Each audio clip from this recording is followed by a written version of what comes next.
সাধক বার্ষিকী আওয়ামী লীগের হায়না বাহিনীর সেই জায়গায় যে অতর্কিত হামলা আমাদের নেতৃবৃন্দকে কোপাইছিল। আপনার এই যে জুতোপটির উপরে যে বিএনপির প্রোগ্রাম ছিল, সেই প্রোগ্রাম করতে গিয়ে আওয়ামী লীগরা লীলাই দিয়ে সেখানে হামলা হয়েছে এবং বোম দিয়ে আমাদের এই নেতারা বোম চার্জ করে বোমাবাজি করে নাই আওয়ামী লীগের কাছে। তাদেরকে মামলা দিয়ে মুরব্বীরা তাদেরকে যে নির্যাতন করেছে ডিবিরা তাদেরকে ধরে জেলখানায় পোড়া হয়েছে।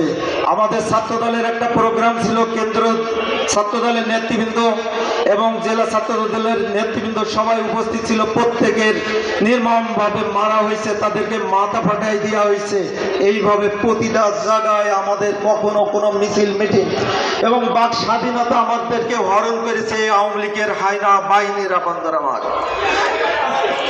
একটা কথা আমার মনে পড়ে, আমার নিজের কথা বলি একটা আপনি চুপ করেন।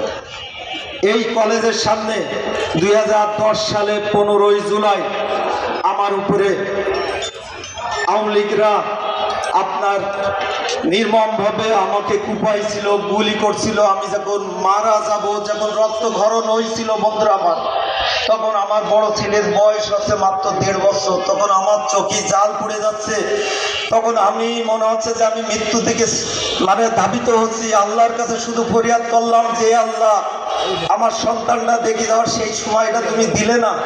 আমি যখন পড়ে যাই তখন এই জায়গায় তারা আমার এক বন্ধু আওয়ামী লীগ করে, সে ছুটে এসে আল্লাহর তরফ থেকে মনে হয় ও আর হাবিব বলে উত্তর জোগান, সে আমার বুকের উপরে আপনার শুয়ে পড়ছিল আর বলছিল যে যদি মারিস আমার ওরা শেষ। আমি যখন পড়ে যাই তখন বলছে বুকটা টেনে দে, পেটটা টেনে দে, ওরে মেরে দে।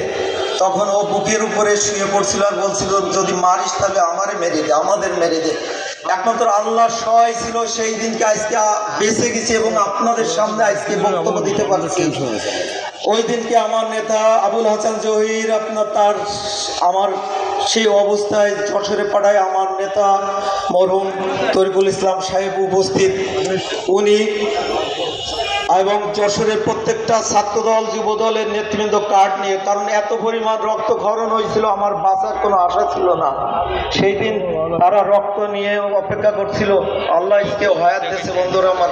কত কথা বলবো আপনাদের, বহু এমন কোনো ইয়ে নেই যে কত নির্যাতনের কথা আপনাদের বলবো। এই জায়গায় প্রতিটা মানুষ আপনার নির্যাতিত। আমি তো আমার কথা বললাম, আপনাদের বহু ব্যথা আছে আপনাদের ভিতরে, এই ব্যথা শেষ হওয়ার কথা নয় বন্ধুরা আমার। অনেক কথা আছে কিন্তু আজকে নেতারা রয়েছে, বক্তব্য দেওয়ার মতন ভাষা হারাই ফেলেছি বন্ধুরা আমার।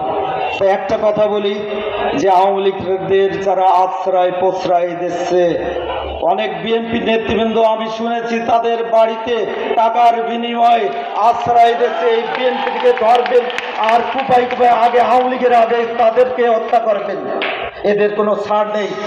আর একটা বলি যে শার্শা থানা বা পুরো বর্ডার বেল্টে আওয়ামী লীগের নেতৃবৃন্দ পলায় আছে, অনেকে প্লাস নিয়ে বসে আছে যে তার কাটা কেটে পলাবে। এদেরকে যেন পলানোর কোনো সুযোগ দেবেন না। এদেরকে ধরে ধরে বেঁধে পিটাবেন, এমন পিটাবেন যেন জীবনে আওয়ামী লীগের নাম তারা কখনো আর বলবে না যে আমরা আওয়ামী লীগ করি, আমাদের জন্ম বাংলাদেশে। তারা বলবে আমাদের জন্ম ভারতে। সংগ্রাম ভাইরা, আমি আমার বক্তব্য শেষ করছি। খোদা হাফেজ। বাংলাদেশ জিন্দাবাদ, বাংলাদেশ জাতীয়তাবাদী যুবদল জিন্দাবাদ। সবাইকে ধন্যবাদ। আসসালামু আলাইকুম। ধন্যবাদ সালাউদ্দিন। এ পর্যায়ে আপনাদের সামনে